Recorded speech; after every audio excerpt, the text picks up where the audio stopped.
EPITA avec le concours Advance, directement donc en passant les écrits, les oraux, pour ensuite intégrer EPITA à Paris. J'ai fait les 2 années de prépa, au cours desquelles j'ai fait un échange académique au Québec. Je suis parti pendant un peu plus de 4 mois. Après, sur la partie plus cycle ingénieur, j'ai fait la première année commune avec le tronc commun. Puis après, je suis allé en spécialité. J'ai choisi la spécialité TECOM, qui regroupe l'ensemble des notions liées au réseau, à tout ce qui va être lié évidemment aux télécoms et tout ce qui va être les couches de sécurité qu'on va pouvoir mettre dessus.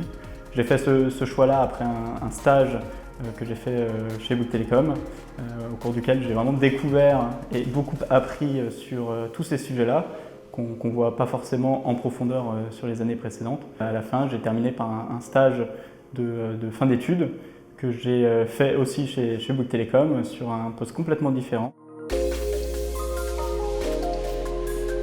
Ce que m'a apporté EPITA, je pense que la première chose, c'est la capacité à travailler en autonomie, être indépendant, pouvoir travailler et apprendre de soi-même, tout en étant encadré, ce qui m'a permis aussi évidemment d'apprendre beaucoup d'un point de vue technique. Après, sur des aspects plus humains, le travail en équipe.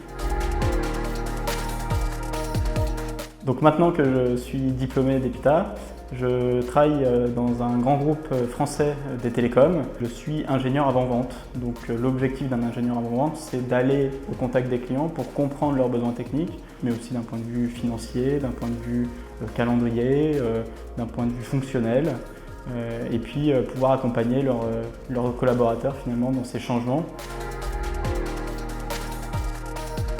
Si j'avais un conseil à donner aux futurs IQT1, c'est de s'accrocher au début pour ensuite pouvoir vraiment profiter et apprendre les sujets qui vous intéressent, les sujets qui sont ceux sur lesquels vous souhaiteriez travailler, parce que c'est des super années sur la scolarité de pouvoir découvrir tous ces sujets-là en s'amusant.